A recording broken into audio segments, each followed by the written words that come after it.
BC reservation से मुसलमानों को अलहदा नहीं किया जाएगा। बीजेपी पर फिरका परस्त सियासत का इल्जाम। बिल की मंजूरी के लिए मरकज पर दबाव डाला जाएगा। चीफ मिनिस्टर रेवंत रेड्डी का बयान। तेलंगाना के वजीर आला रेवंत रेड्डी ने पसमानदा तबकात के 42% रिजर्वेशन में मुसलमानों को अलहदा कर देने से मुताल्लिक बीजेपी कायदीन किशन रेड्डी और बंडी संजय कुमार के मुतालबे को मुस्तरद करते हुए इन्हें चैलेंज किया कि पहले वो उत्तर प्रदेश, गुजरात और महाराष्ट्र में मुसलमानों को फराहम किए जाने वाले ओबीसी रिजर्वेशन ख़त्म करने के बाद इस तरह का मुतालिबा करें। दिल्ली में मीडिया से बातचीत करते हुए चीफ मिनिस्टर रेवंत रेड्डी ने कहा कि 42% बीसी रिजर्वेशन के मामले में बीजेपी दोहरा मियार इख्तियार कर रही है।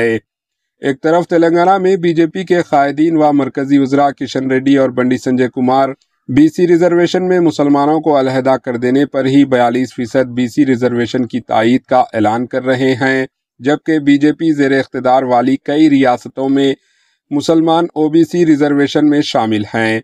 इन्होंने बीजेपी कायदीन से सवाल किया कि वो क्यों इन रियासतों में मुस्लिम रिजर्वेशन को ख़त्म नहीं कर रहे हैं। इन्होंने कहा कि बीजेपी के कायदीन पहले वहाँ की रियासतों में मुस्लिम रिजर्वेशन को ख़त्म करने के बाद ही तेलंगाना के रिजर्वेशन पर बात करें। इन्होंने सवाल किया कि बीजेपी ज़ेर इख्तिदार वाली रियासतों के मुसलमानों के साथ एक इंसाफ और तेलंगाना के मुसलमानों के साथ दूसरा इंसाफ किस तरह किया जा सकता है।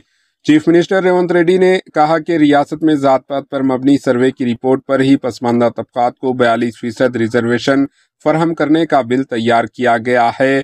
इस बिल को असम्बली और कौंसिल में मंजूरी देने के बाद इसे सदर जमहूरिया की मंजूरी के लिए भेजा गया। Bureau report, HN news. నియామకం ద్వారా తెలంగాణ రాష్ట్ర అధ్యక్షుడిగా మారిన రామచంద్రరావు గారు మీరు ఎలా చేస్తారు? మీరు హామీ ఇచ్చుకుంటే మీరే చేసుకోండి, లేకపోతే ముస్లింలను రిజర్వేషన్ల నుంచి తొలగించండి అని చెప్పి వితండవాదం చేస్తున్నాడు. ఇవాళ బీజేపీకి ఒక రాజ్యాంగం, కాంగ్రెస్ పార్టీకి ఇంకొక రాజ్యాంగం లేదు. డాక్టర్ బాబాసాహెబ్ అంబేద్కర్ గారు ఇచ్చిన రాజ్యాంగం దేశ ప్రజలందరికీ ఒక్కటే. ఆ రాజ్యాంగానికి లోబడే ఈరోజు రిజర్వేషన్లు పెంచాలి అని అంటున్నాం. అదేవిధంగా భారతీయ జనతా పార్టీ తెలంగాణ రాష్ట్రానికి సంబంధించిన కిషన్ రెడ్డి నుంచి మొదలుపెట్టే బండి సంజయ్ వరకు కేంద్ర మంత్రులుగా పనిచేస్తూ ముస్లిం రిజర్వేషన్లను మేము ఒప్పుకోము, తెలంగాణ రాష్ట్ర ప్రభుత్వం ముస్లింలను తొలగించే రిజర్వేషన్లను ప్రతిపాదిస్తే మేము మద్దతు ఇస్తామంటున్నా అంటున్నారు వాళ్ళు.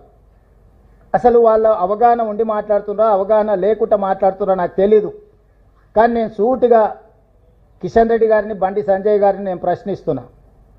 నరేంద్ర మోడీ గారు జన్మించిన రాష్ట్రం గుజరాత్, నరేంద్ర మోడీ గారు ప్రాతినిధ్యం వహిస్తున్న రాష్ట్రం మహారాష్ట్ర. భారతీయ జనతా పార్టీకి మూలాలలో ఉన్న సిద్ధాంతకర్తలైన ఆర్ఎస్ఎస్ కేంద్ర కార్యాలయం మహారాష్ట్రలో ఉంది. ఈరోజు గుజరాత్లో, ఉత్తరప్రదేశ్లో, మహారాష్ట్రలో 40-50 సంవత్సరాల నుంచి ముస్లిం రిజర్వేషన్లు అమలు జరుగుతున్నాయి. నిజంగానే మీరు ముస్లిం రిజర్వేషన్లను తొలగించాలి అని అంటే, తొలగించే ధైర్యం, చిత్తశుద్ధి మీకుంటే గుజరాత్ నరేంద్ర మోడీ పుట్టిన రాష్ట్రంలో ముస్లిం రిజర్వేషన్లు తొలగించండి. ఈ దేశ ప్రధానమంత్రిగా, పార్లమెంట్ సభ్యుడిగా ప్రాతినిధ్యం వహిస్తున్న ఉత్తరప్రదేశ్లో మీరు ముస్లిం రిజర్వేషన్లను తొలగించండి. మీ ఆర్ఎస్ఎస్ కేంద్ర కార్యాలయం మహారాష్ట్రలో మీరు ముస్లిం రిజర్వేషన్లను తొలగించి అప్పుడు తెలంగాణ రాష్ట్ర ప్రభుత్వానికి మీరు సూచన చేయండి. మేము 3 రాష్ట్రాలలో రిజర్వేషన్లు తొలగించినాం, తెలంగాణ రాష్ట్రంలో కూడా తొలగించాలని చెప్పి వాళ్ళు మాట్లాడితే అర్థం ఉంటుంది. వితండవాదం చేయడం ద్వారా వాళ్ళు సాధించేదేం లేదు. ఇది ముస్లిం రిజర్వేషన్లను అడ్డుకోవడానికి చేస్తున్న కుట్రగానే మేము భావిస్తున్నాం తప్ప ఇంకొకటి కాదు. నిజంగానే భారతీయ జనతా పార్టీ, అమిత్ షా గారు ఒక మాట చెప్పారు, కొన్ని దశాబ్దాల క్రితం నుంచే మేము ముస్లిం రిజర్వేషన్లు అమలు చేస్తున్నాం గుజరాత్లో అని ఒక ఇంటర్వ్యూలో. మరి ముస్లిం రిజర్వేషన్లు అమలు చేస్తున్నాం, భవిష్యత్తులో మేము అమలు చేస్తామని చెప్పిన అమిత్ షా గారిని భారతీయ జనతా పార్టీ నుంచి సస్పెండ్ చేస్తారా? కాబట్టి ప్రజల్ని తప్పుదోవ పట్టించి ఒక భావోద్వేగాలను రెచ్చగొట్టి రాజకీయ ప్రయోజనం పొందాలని ఎవరినో ఒకరిని, ఒక వర్గాన్ని అడ్డం పెట్టి వాళ్ళని సాకుగా చూపించి రిజర్వేషన్లు అడ్డుకోవాలనే ప్రయత్నము ఈరోజు భారతీయ జనతా పార్టీ చేయదలుచుకుంటే ప్రజలు తెలంగాణ రాష్ట్రం నుంచి పూర్తిగా తూర్చిపెట్టేస్తారు బీజేపీ పార్టీని. అందుకే ఈరోజు ఇట్లాంటి వితండవాదాలకు తావివ్వకుండా తెలంగాణ రాష్ట్ర ప్రభుత్వం అమలు చేయదలుచుకున్న 42% స్థానిక సంస్థల ఎన్నికల్లో రిజర్వేషన్ల బిల్లును కేంద్ర ప్రభుత్వం తక్షణమే ఆమోదించడం ద్వారా బలహీన వర్గాలకు అండగా నిలబడుతున్నామని వాళ్ళు వాళ్ళ పట్ల అభిమానాన్ని ప్రకటించుకోవాల్సిన అవసరం ఉంది. కాంగ్రెస్ పార్టీ డిమాండ్ చేస్తుంది. एएचएन न्यूज के यूट्यूब चैनल को सब्सक्राइब करें और बेल आइकन को दबाना ना भूलें ताकि आपको हर नई आने वाली वीडियो का नोटिफिकेशन बर वक्त मिल सके.